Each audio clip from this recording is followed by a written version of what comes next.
Well, hope everybody got a chance to get out at lunch. It's much nicer today than yesterday. It was kind of brutal out there yesterday, very pleasant out there today. I'm sorry to keep you in this windowless courtroom here. It's not the courtroom I normally use, but the one I normally use is a little nicer, truthfully.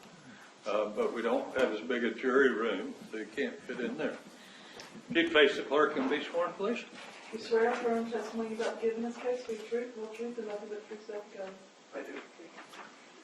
I was looking for you in your normal courtroom. Have a seat. Side up the microphone, please.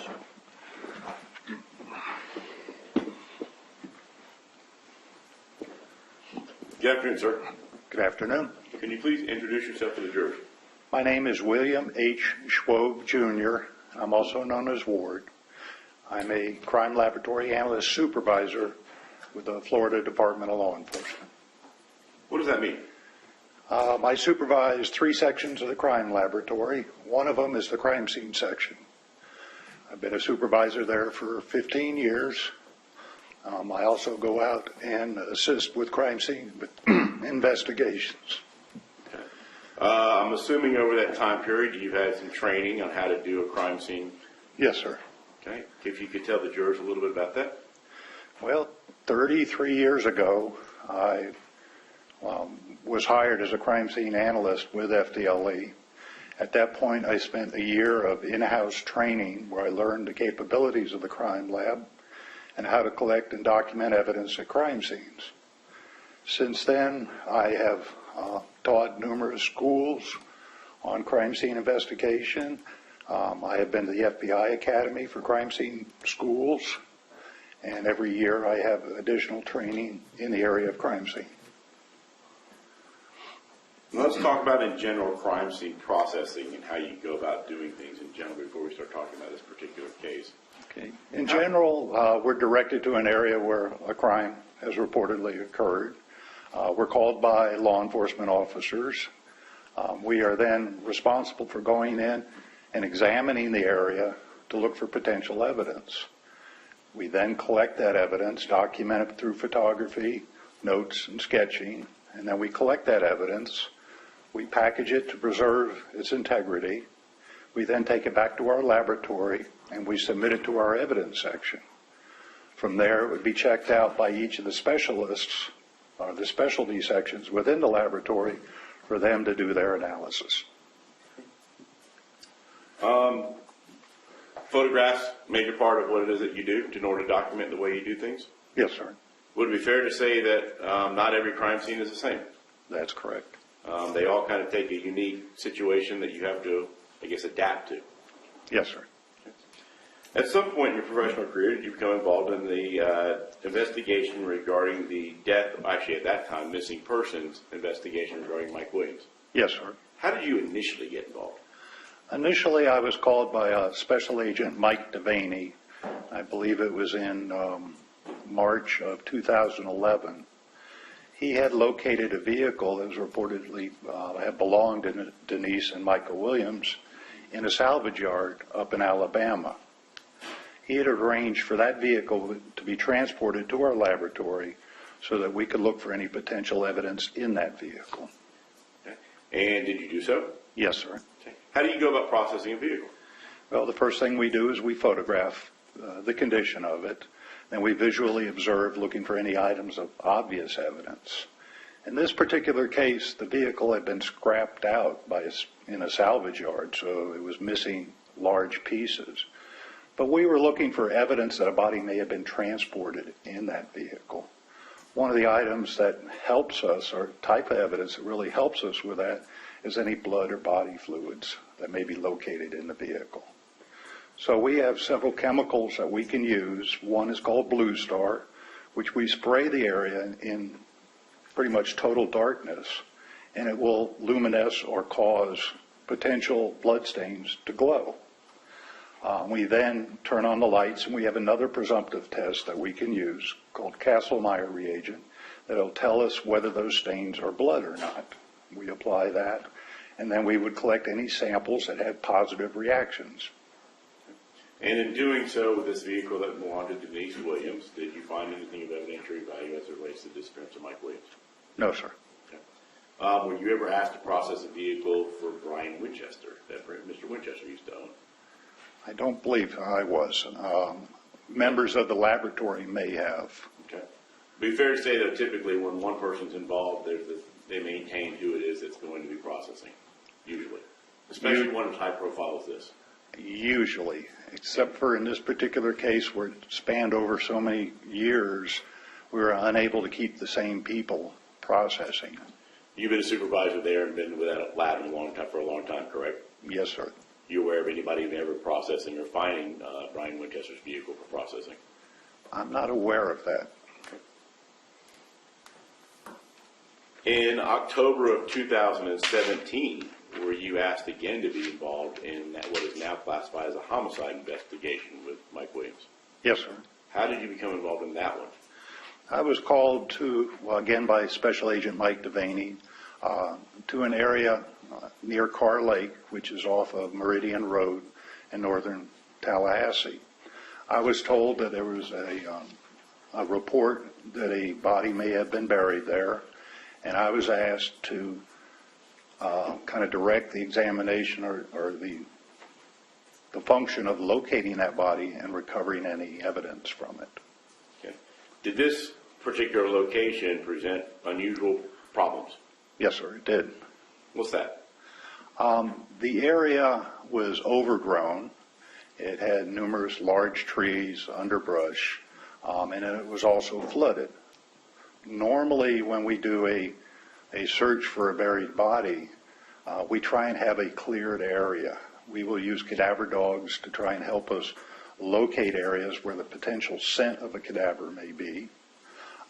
We can also use ground penetrating radar, which will allow us to look for any voids in the soil composition. This particular case, the ground penetrating radar wouldn't work because it was underwater, and we don't use it underwater. We had to clear the area to be able to get access in there. Cadaver dogs were brought in, and they did alert on several areas. Unfortunately, the areas were underwater, and I've been told that the scent of a cadaver can travel through water, so the dogs weren't able to pinpoint a very small area where the body might be. If they had been able to, that's where we would have started digging. With it being underwater, one of the first things we had to do is figure out, okay, how do we remove the water? We had Leon County come out, their public works, and they put up what's called a coffer dam, which is a water-filled bladder that surrounds the area that we want to examine, and they pump the water out. We were then able to go in and use heavy equipment to start removing soil very meticulously. I'm sorry, but before we did that, we had a tree company come in and clear all the large trees in the brush so we could have access to the ground area. The large equipment you're talking about, does Florida Department of Law Enforcement have that equipment and people that are trained to use that kind of equipment? No, sir. We relied on Leon County Public Works to supply that equipment. So what would your role be during all this? My role was to oversee the entire excavation. As a backhoe took a scoop of dirt, I was there watching the dirt being removed, looking for any artifacts that may have been scooped up. Each scoop was taken and dumped on a large plywood deck area where we had additional people that then used rakes and shovels to go through that debris that was removed. We started on... Let me stop you real quick. What is a backhoe?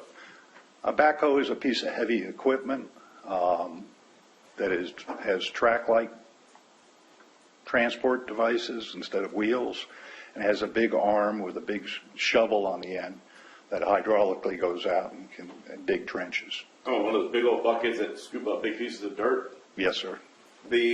As you're doing this search and you talk about the backhoes scooping up pieces of dirt, are they taking just a big, huge piece of dirt? No, sir. We had a very skilled backhoe operator, and he was able to actually take anywhere from 2 to 4 inches at a time and move it across.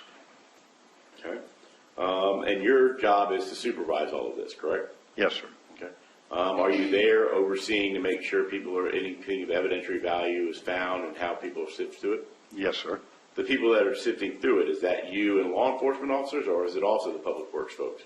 No, it was law enforcement officers and members of the crime scene section. Now, this excavation and search for the remains happened in October of 2017? Yes, sir. And at that point, it was still secret. Is that fair to say? It was kept low key, yes, sir. Okay. Sounds like you had a lot of people there, so that created its own issues. Yes, sir. And it wasn't until December that it was revealed, correct? That's correct. In doing so, even with the unique circumstances, did you take photographs to document what was being done? Yes, sir, I did. Your Honor, may I approach? You may. Shows the previously marked for identification purposes, states deposit exhibit 10, A through S. Let's show those to the jurors, if you can take a look at that, please.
Do you recognize the photographs? Yes, sir. What do those photographs appear to depict? These photographs depict the excavation area. The first photograph is actually a Google Earth photograph showing the general location off a Meridian Road. Then these photographs kind of walk into the scene and show the stages of the excavation. Do they fair and accurately depict the excavation as well as the location? Yes, sir. Around this time, I'm states deposit exhibit number 10, A through S in the evidence, please. Any objection? Admitted without objection.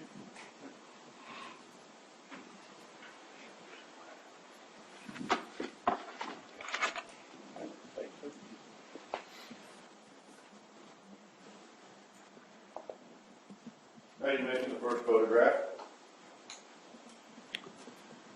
with a map of the area. Yes, sir. Car Lake, up in here is a larger area. Where exactly are we talking about on the lake? Please zoom in. Yeah, I'm having a hard time. Where is Gardner Road?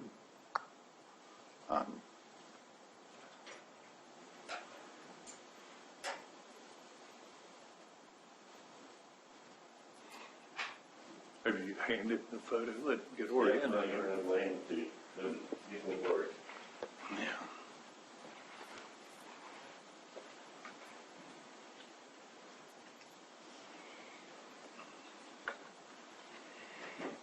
It's Meridian.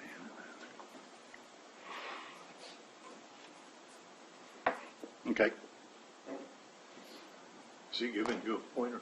Yes, sir. Okay.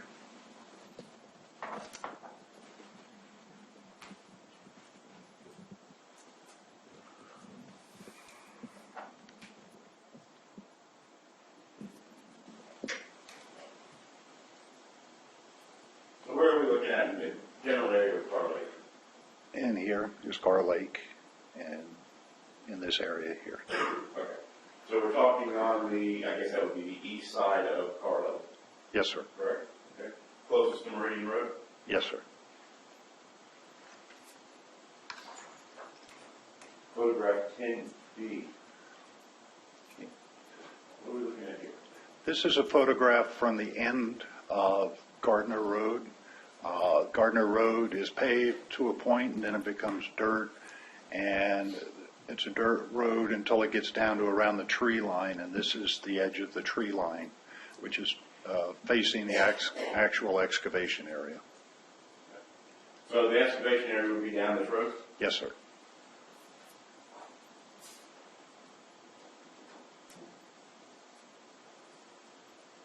Tennessee? This is a photograph further down the road where we could actually get to the water area on the left, showing the overgrowth when we got there. And this is photograph here, is this after the excavation or before? This is before the excavation. All right, so this is as it is when you first get there. Yes, sir.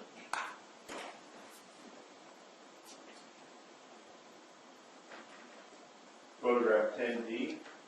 This is another photograph where we've gone further down the road, down to the lake shore, showing the water location and the overgrowth before we excavated.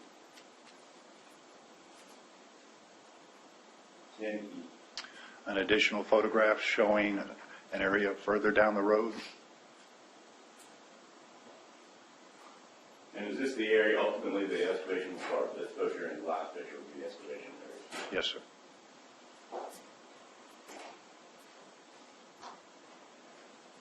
Photograph 10F.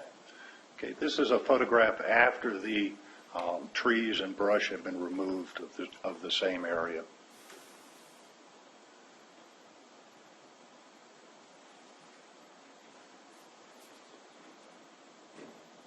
G. 10G is a photograph of the previous area, but after the coffer dam has been put up and the water has been pumped out. What is a coffer dam? Coffer dam is a water-filled bladder that is used to prevent water from intruding back in, kind of like a large Ziploc bag. If you fill it with water and you put it on a plate and you manage to move all the water, it would prevent any additional water from coming in. Can you spell that? What? Cofferdam, C-O-F-F-E-R-D-A-M. And is that what we're looking at here, this black plastic looking stuff? Yes, sir. What's this right here? That's a pump, a sump pump used to pump the water out. I'm sorry, it's a what pump? Sump, S-U-M-P, Okay. And what does a sump pump do? pumps water.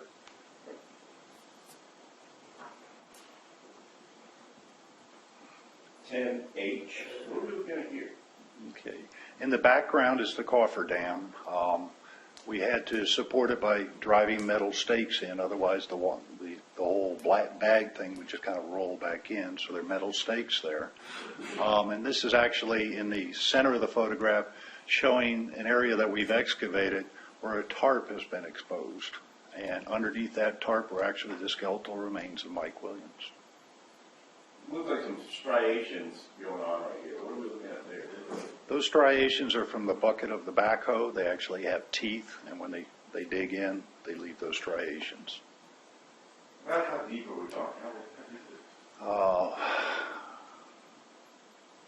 it? We're talking about 10 feet, 5 feet, 3 feet, 2 feet? Probably 3 feet, but under about 6 feet, 3 feet and another 4 foot of water. Okay. So that was my hesitation. There was about 3 feet of water, and then there was about 3 feet of mud.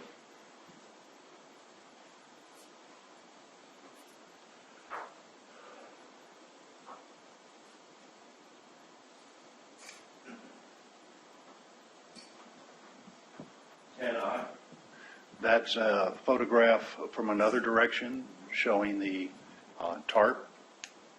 It's also showing me standing next to the tarp there in the top left, and additional workers in the background.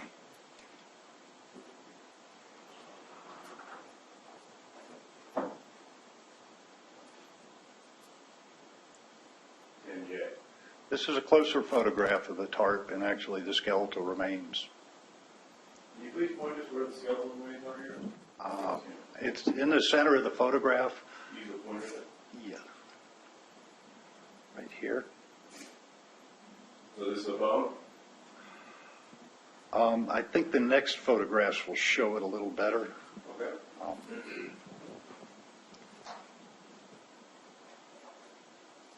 10K. Okay, here are the actual, that's the foot, which was encased in a booty. That's the left leg bone. That's the femur, and the spine is up in this direction.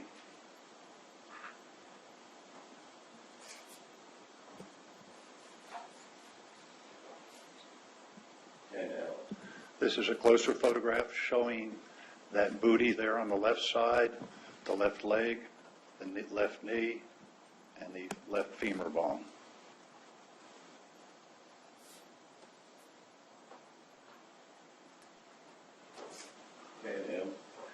This is a kind of a step back photograph from the previous one, again showing the booty, the left leg, the spinal cord, and the target there.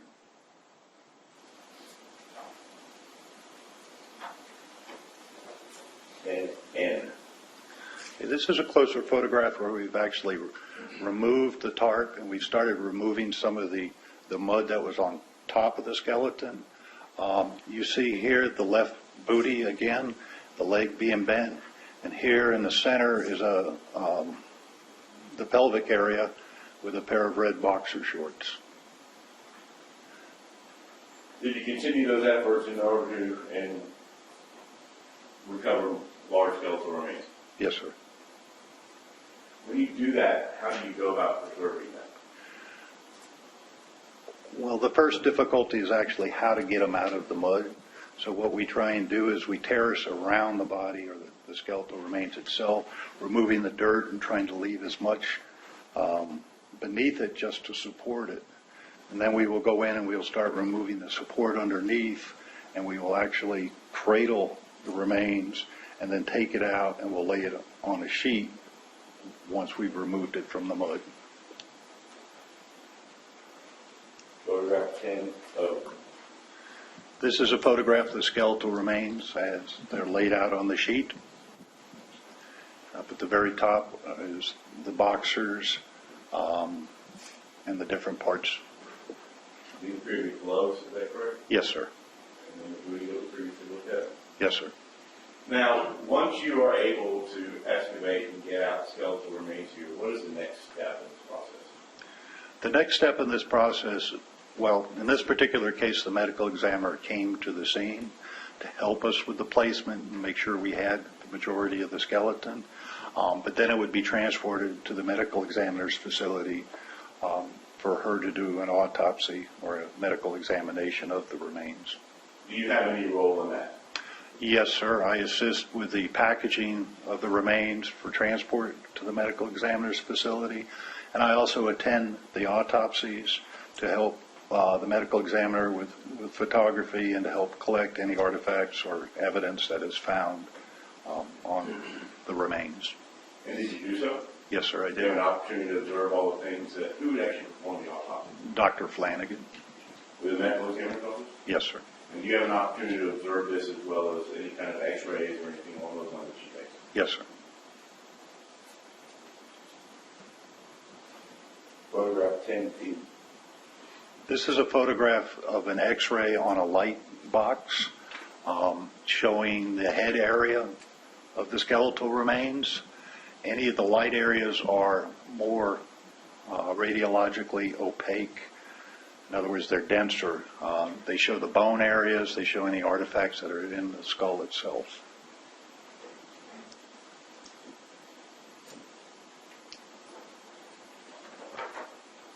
Let's skip one. You go to 10R. What is this? Those are shot pellets from a shotgun shell and also the shot cup from a shotgun shell. What is a shot cup? Shot cup, a shotgun shell consists of a plastic or fiber outer casing with normally a brass or a metal base to it. Contained within this whole cylinder is numerous shot pellets, and at the base of where the pellets are, there's a plastic container that helps hold all the shot pellet together. And when it's fired out of the shotgun, it then comes out the end of the barrel. The pellet goes out, and the shot cup falls off. So it helps keep the shot, all the small pellets together until it comes out the end of the barrel. Now, the shot cup, as it's projected, doesn't just fall off, it's still going forward, Yes, sir. not as high as velocity as the bullets are, correct, or the pellets. That's correct. And were these items recovered from the head of Mike Williams? Yes, sir. Photograph 10Q. What are we looking at here? These again are radiographs, x-rays, showing the hands of Mike Williams. And they were within gloves, so they contained all the small bones, all the light objects are bones, and it also shows any artifacts within the hands.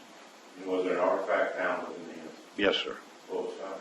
There was a wedding ring found on the left ring finger. It's this circular object here.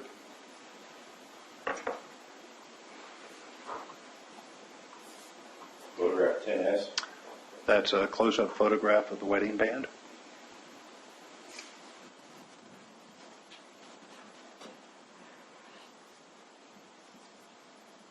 Shows a previously marked for identification purposes. State exhibit number 11 asks the judge, do you recognize that item?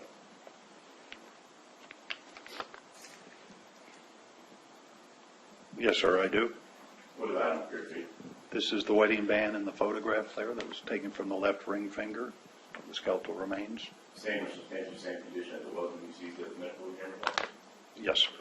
Around this time, it states exhibit number 11 in there. Any objection to 11 No objection, Your Honor. be admitted?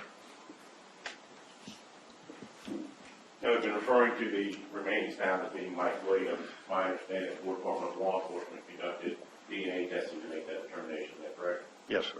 And was it in fact determined to be Mike Williams? Yes, sir. Your Honor, permission to publish state exhibit number 11 here. You bet.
No further question. Cross.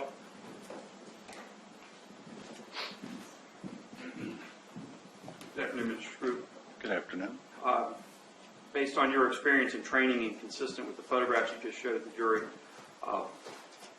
was the wound caused by a close-range shotgun blast to the head? Yes, sir. And that would be what could be considered 3 feet or less? No, sir. I would say 3 to 10 feet. Would there have been a substantial amount of blowback or damage as a result of that shotgun shot to the face? There could have, yes, sir. Would there have been quite a large amount of blood or other biological tissue? Yes, sir. Nothing further, Your Honor. Redirect. Yes, Your Honor. You said there could be. Excuse me? You said there could be blowback. Yes, sir, there could be. Could there not be? Yes, sir, there could not be. What kind of factors are we talking about there? Well, the factors would be the amount of destruction that occurred and whether there was actually any rebound. Shot pellets went in, hit something, and then would bounce back out. Wind conditions, air velocities. But, Specifically, if there was in fact blowback, what we're talking about is blood and things like that that had come backwards, essentially is what we're talking about, correct? Yes, sir. Okay. If there was in fact blowback that ended up on the side of the boat in the morning hours, if there was a torrential downpour, would that sufficient? Would you believe that that would have washed away much of the blood? Yes, sir, could have. And in fact, that's how you clean up blood, correct? Yes, sir. Cut yourself on the finger before? Yes, sir. How do you clean that up? Soak it with water, flush it off. No further questions. And Jerry, I have a question of this one. All right, you can step in. Do we need to keep him further? Yeah. You need it for any reason, Mr. No, President? Your Honor. Your excuse, thank you for being here. Who's your next witness going to be? Maybe we'll go ahead and take her break, or think it'd be a good time to take a break. I think you probably, in an hour right after her, she's not going to be very extensive. Okay. Sometimes that's pretty late. Okay.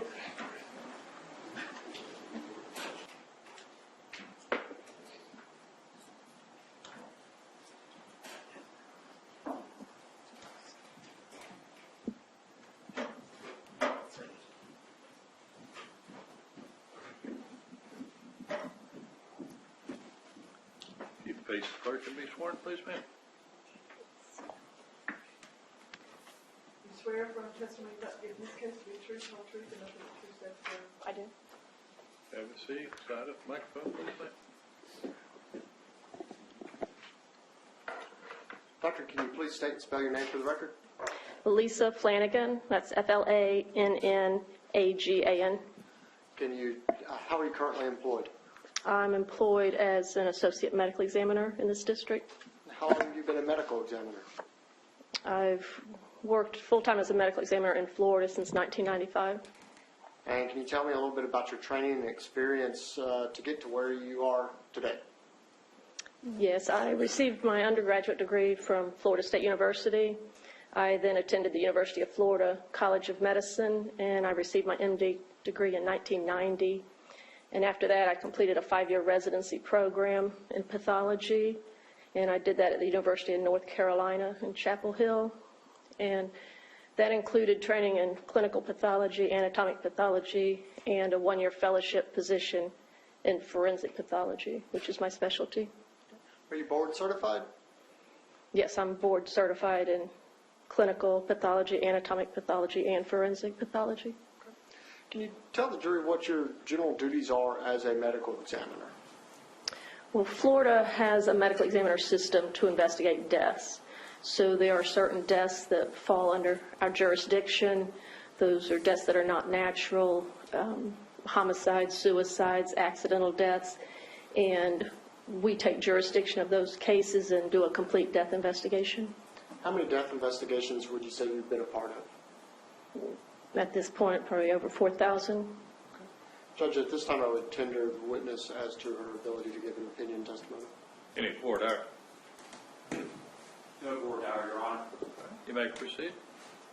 All right, Dr. Flannagan, how did you become in this case, become involved in this case?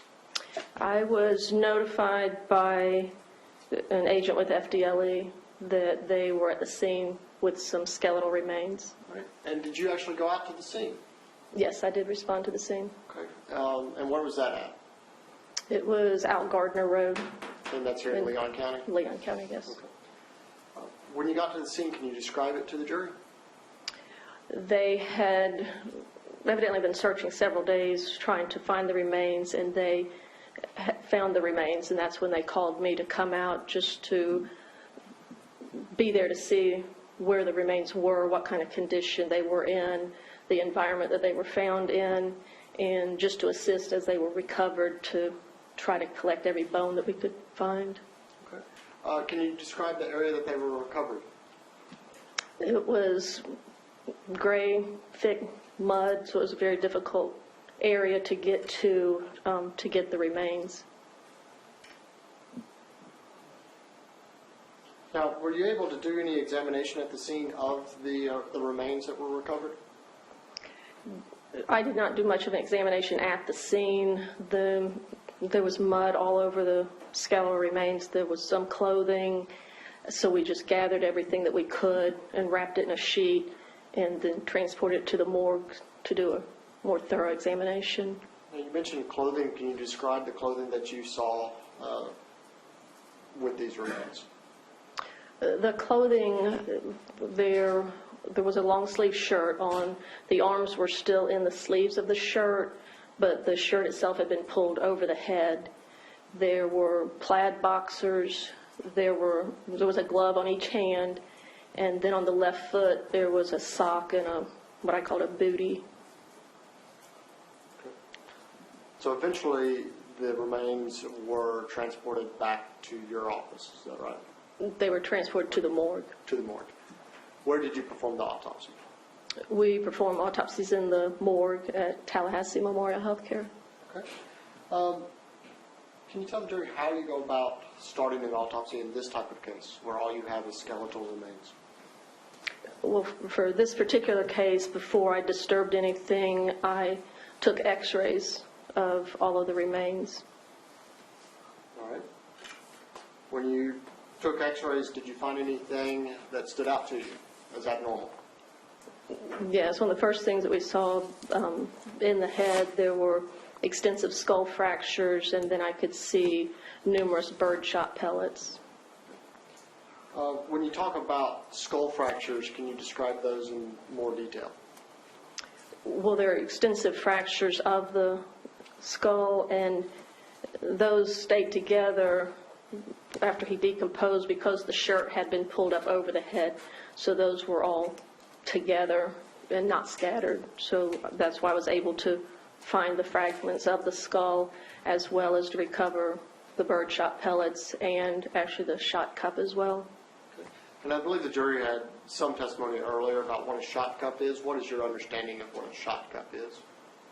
Well, when a shotgun is fired, the ammunition is the shot cup, which is a plastic cup, basically, with the pellets in it. So when the gun is fired, the shot cup will come out of the end. And as it travels through the air, that plastic shot cup will start to spread, and the pellets will be dispersed. But when it initially comes out, it's all together.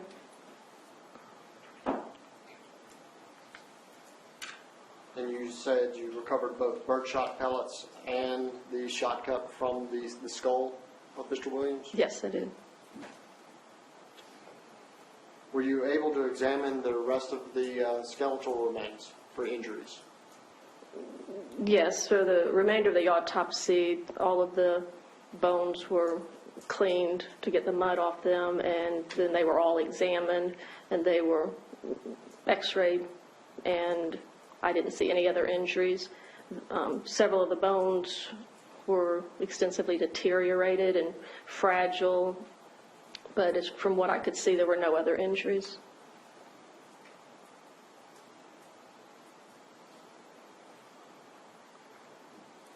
Now, I mentioned earlier that these are the remains of Mike Williams. How do we go about determining that? I turned over a segment of the bone to FDLE, and then it was sent to the lab, and DNA testing was performed to establish positive ID.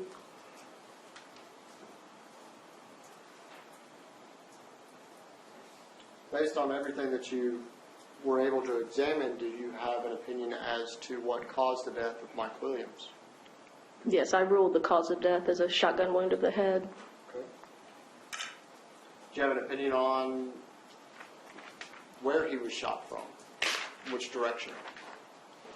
Well, looking at the fracture of the skull, it appeared that he had been shot in the facial area.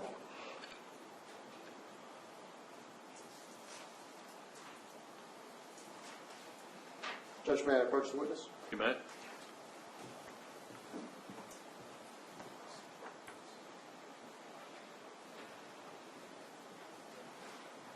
I'm showing you Dr. Flannagan with our marked as states of composite exhibit 12A through 12G. Not showing them to the jury. Can you look at them? The question asked all of them is if they're fair and accurate depictions of what you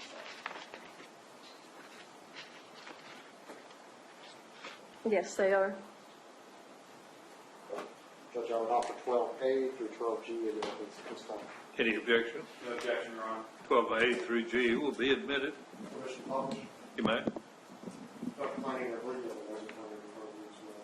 Yes, sir. First, I'm going to show you what's been entered as State's Exhibit 12A. Can you tell the jury what this is? This was one of the initial photographs showing the state of the remains with mud over it. What this is showing is the shirt and how it was over the head, and that's basically what kept all the bone fragments of the head together, along with the pellets in the shot cup. Moving on to 12B. What is this? This was an X-ray of the remains in the area that was shown on the previous photograph. So this is the head where extensive fractures and all of these small round dots, those are the birdshot pellets. Yeah, we don't see the shot cup in this X-ray, right? No, it does not show up. That's because it's plastic. Yes.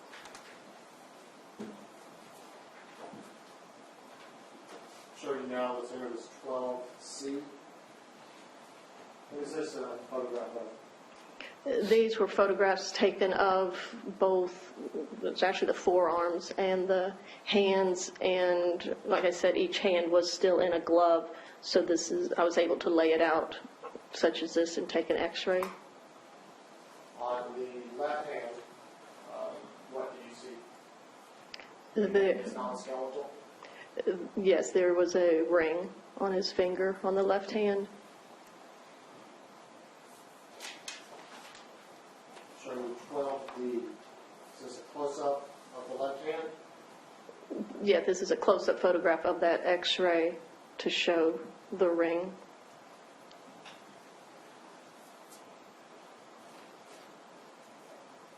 This is a photograph of State's Exhibit 12E. Is this a photograph of the ring that was recovered? Yes, this is a photograph that I took after I removed the ring from the glove.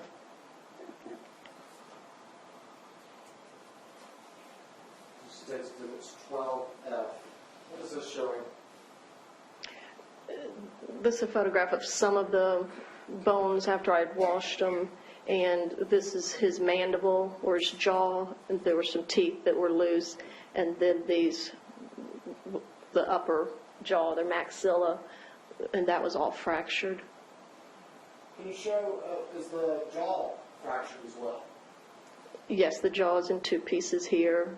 There's a piece here that was, I did not put in this photograph, but this was just to show that there were fractures of the mandible as well as the maxilla.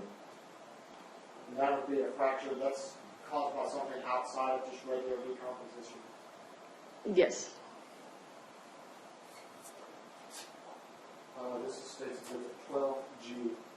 What are we looking at in this photograph?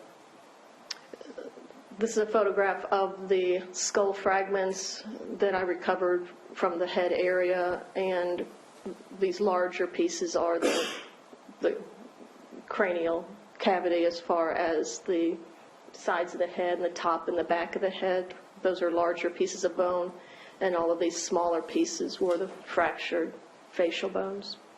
Is it this photograph that would lead you to your conclusion that he was shot in the face? Yes.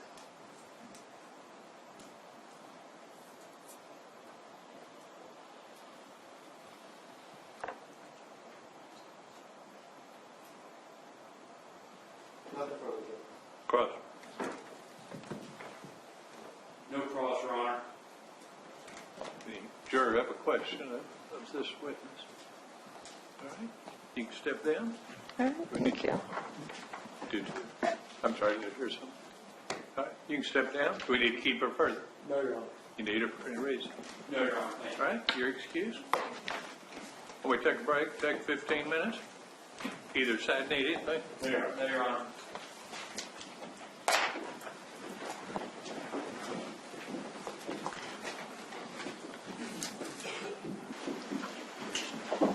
All right, the witness would face the clerk and be sworn, please, right here. Everybody else can be seated. You swear affirm testimony about giving this case to be the truth, the whole truth, and nothing but the truth, so help you God. I do. Have a seat, slide at the microphone, please, sir. Thank you. Hey, sir, can you please state and spell your name for the court reporter? My name is Timothy J. Langland. That is spelled Langland. And Mr. Langland, how are you currently employed? I'm Associate General Counsel and Chief Compliance Officer of Kansas City Life Insurance Company in Kansas City, Missouri. Okay. Can you give me a brief rundown of your training and background before you got to that position?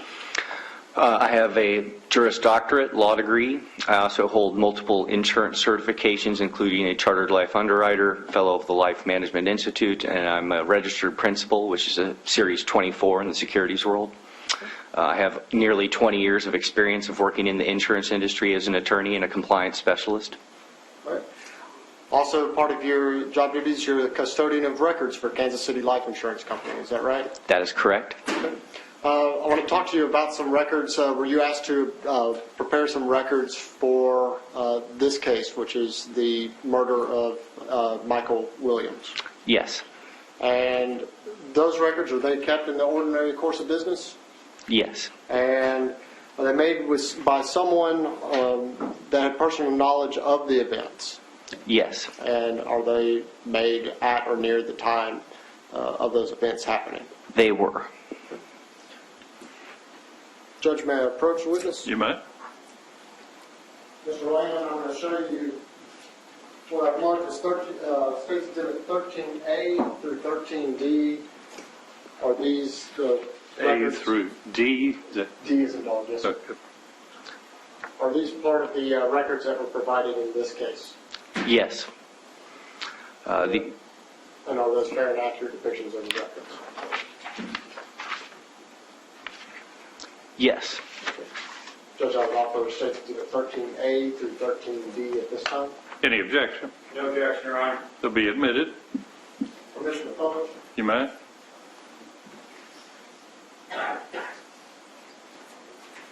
Let's first show you what's been marked as 13A. What is this? That is an application for insurance. We have a laser pointer here. Okay. Who is applying to get insured? Jerry Williams. What was the middle initial on that? Jerry M. Williams, sorry. Okay. And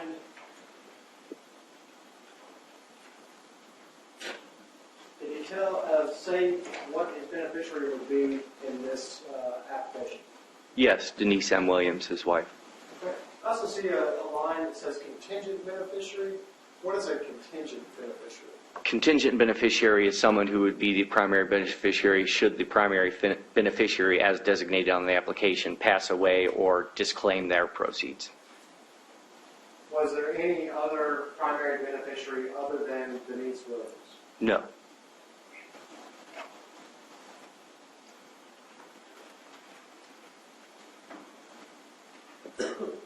The contingent beneficiaries, what is their relationship to Michael Williams? The father-in-law and mother-in-law.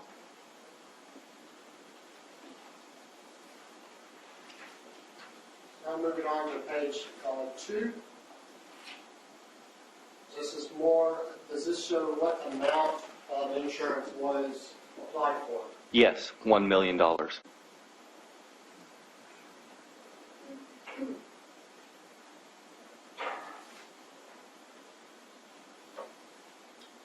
looking on the third page of this exhibit, in the evidence of insurability section, can you point to that for the jury?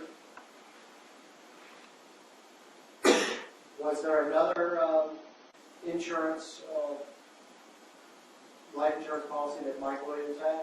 Yes. Was it supplied by Kansas City Life Insurance? Yes, the insurance amount on that face policy listed there is $250,000. It preceded the $1 million application that we were looking at. Are you aware? We'll get to that in a minute. Is all of this part of A, or are these part of This this? is part of A. Right? Okay.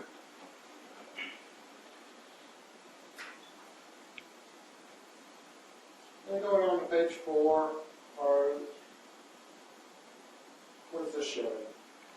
These are underwriting questions related to the insured's, sorry, I can't quite see it there, I believe related either health and or activities that they undertake. So it costs more to insure someone who goes skydiving or Correct. has a dangerous job as opposed to. Or a bad health history. Moving on to the pages, this is more of the health. That's correct. Those are all health questions. And going on to page 6, it's a civilian aviation questionnaire. Yes, which was clearly left blank. And then we skip to page 9. What were the pages 7 and 8 that had included? Those would have been further extraordinary activity questionnaires, military service, things that certain individuals have to fill out because either they are engaged in those activities or are a member of the armed services. In this case, clearly Mr. Williams was not, so those pages were not attached to the application. So moving on to page 9 of the application, can you tell the date that this application was filled out? Yes, it was April 18th of 2000. Is that April 15th? Oh, sorry, yes, 15th. So April 15th of the year 2000? Yes, And it contains Mike Williams' signature? yes. Who else has signed this document? The writing agent, Brian Winchester.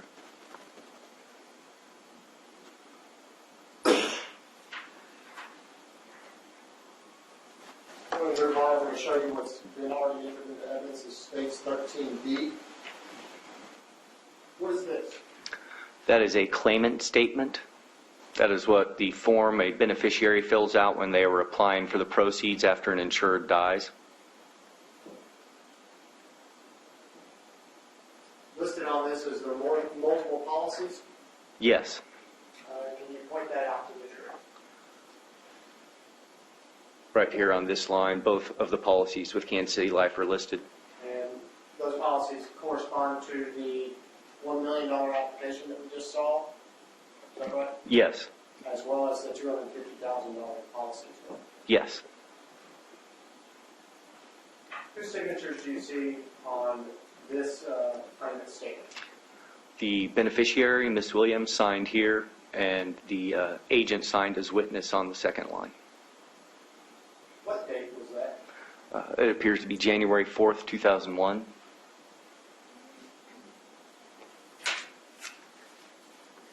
Are you aware if these claims were actually paid after the investigation? Yes. I'm going to show you what's been entered as states 13C. Let me see if I can get this one.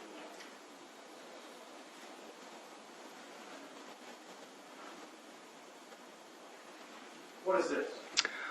That is a screen print from our policy administration system that would have been created at the time the check was created to make the claim payment. So, when I make a claim on a life insurance, do I just get the face value of the policy, or is there something additional on top of that? Many states require that life insurance companies claim interest in addition to the claim amount, and in this case in Florida was such a state, so there was interest that was added to the amount. What was the interest rate on this account? I believe it was 8% in this claim. So what was the total amount of the check that was cut in this case, for this policy? It's a little hard to read from up here, but But you can hand it to him. Thank you. Have him guess. Thank you. $264,521.55.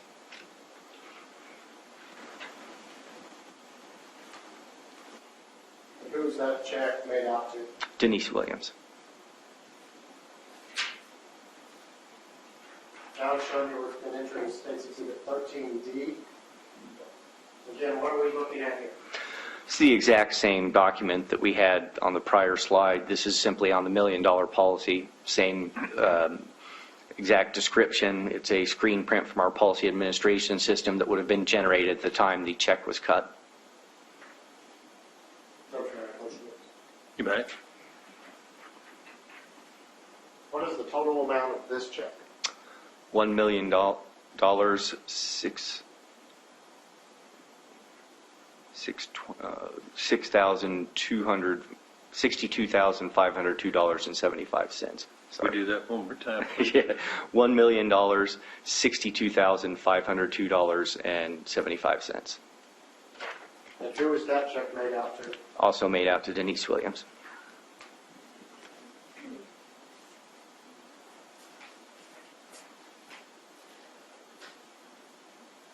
How are insurance agents paid? On commission, mostly. Kansas City Life agents are paid on commission. What type of commission is it variable depending on who the agent is? Yes. Do you know specifically what Brian Winchester's commission would have been? I do not know what his specific commission rate for the sale of this policy was. Are you aware of what a general range of commission is? I would say in the industry, it can average from anywhere from 80% to 120% of first-year premium. Are you aware from looking at the records what the first year premium was in this case? I believe it was $1,600, approximately. So it would have been anywhere between 80 and 120% of $1,600? In that range, yes.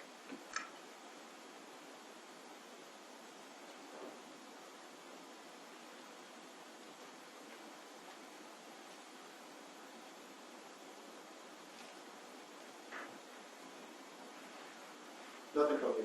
Cross.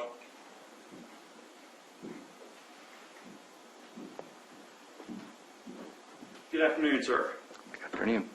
As it related to the contingent beneficiaries, the person who applies for the policy, they pick who would be the contingent beneficiaries, correct? Generally, yes. And in this particular case, Mr. Williams selected his mother and father-in-law, correct? I believe so. You mentioned there was an investigation. In your review of the record and in preparation of your testimony today, did you learn there was a contestable death investigation in this case? Yes. And that contestable death investigation concluded with the recommendation that the insurance monies should be paid. That's correct. Now, after the insurance monies were paid, did Kansas City Life continue to receive information related to the Mike Williams disappearance? Yes. And from your review of the file and your information, did Kansas City Life receive an official inquiry from the state of Florida Department of Insurance in April of 2002 indicating that there was an investigation being opened by that agency? Yes. And did you understand the Department of Insurance letter to be a letter from a law enforcement agency? Yes. Let's go sidebar, please. Let's go to the court report.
Mr. Langland, based on your review of the records and the information, did your life insurance company also receive a law enforcement inquiry in 2004?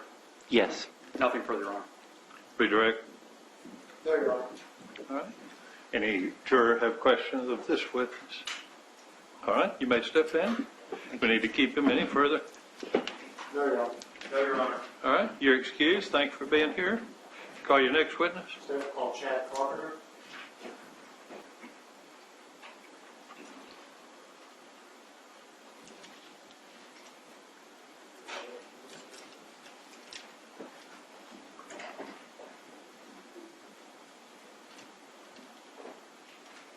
Come on up here, please, sir. If you would face the clerk here and raise your right hand, please. All right. You swear affirm testimony you're about to give in this case to be the truth, whole truth, and nothing but truth, so help you God. Yes. Have a seat. Slide up the microphone, please, sir. You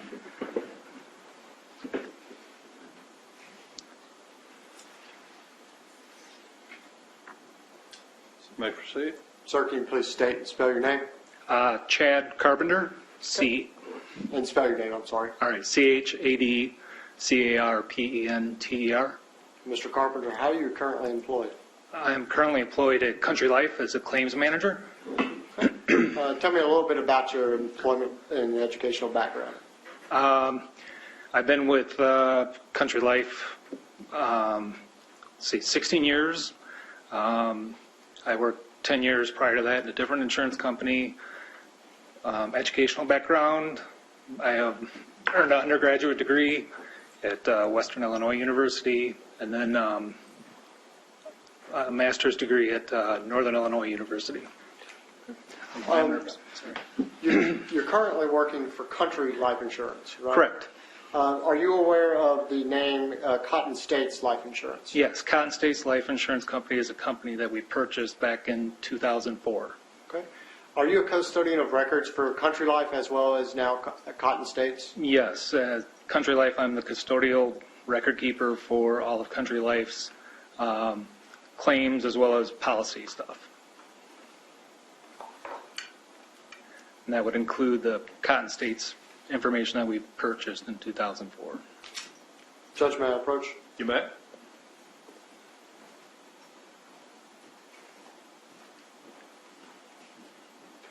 Showing you what we've marked as States Exhibit 14A, B, C, and D. Are those part of the records that you were requested to provide in this case? Yes, we were requested to provide these records. Are they fair and accurate depictions of those records? Yes. Judge, I would offer 14A through 14D as in dog at this point. Any objection? No objection, Your Honor. They'll be admitted. Commissioner Holmes, Your Honor. You may.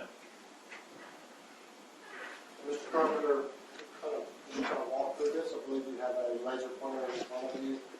I'm going to show you what's been entered as 14A.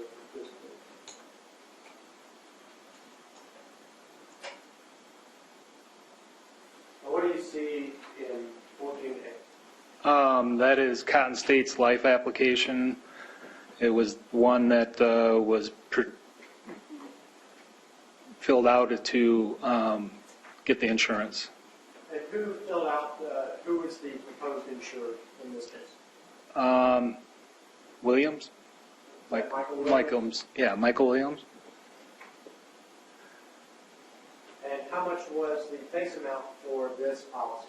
The face amount was the $500,000.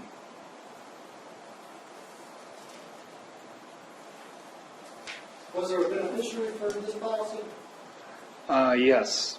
And who was that beneficiary? Denise Williams, Okay, and what was that relationship? wife, And what was her birthday? 3/7 of 70. And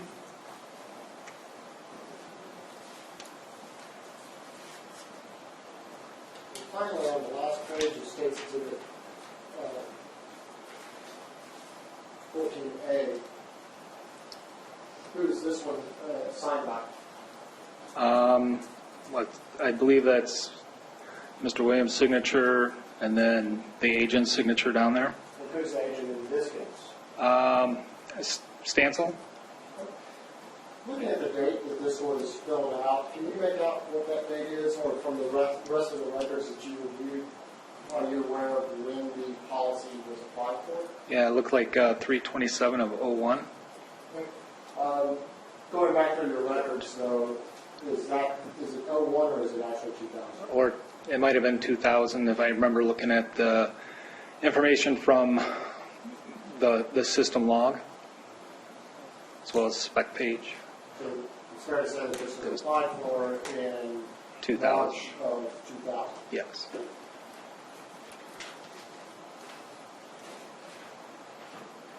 Now I'm showing you it's been entered as 14B. What is this?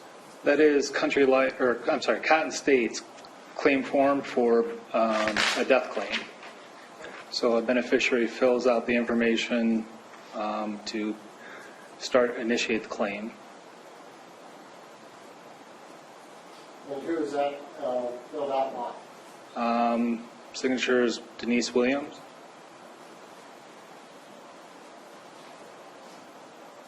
And does it have a date? Yes, September 9th, but it's cut off on that version. September 19th.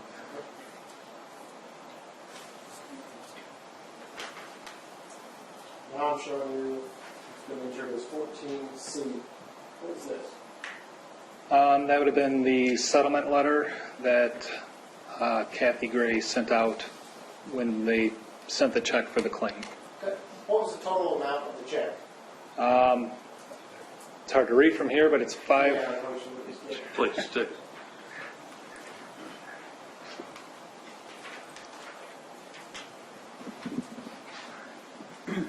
Yeah, the amount was $504,453.46. That's greater than the face amount of the policy. Why is that? That would have been due to the interest, just additional interest proceeds paid on it. And then I'm showing you what's been entered as states to the 14D. What is this a copy of? That would have been a copy of the check when after it was cashed. So it would have been our actual check payment and then the endorsement side. And who's that check made out to? Denise Williams.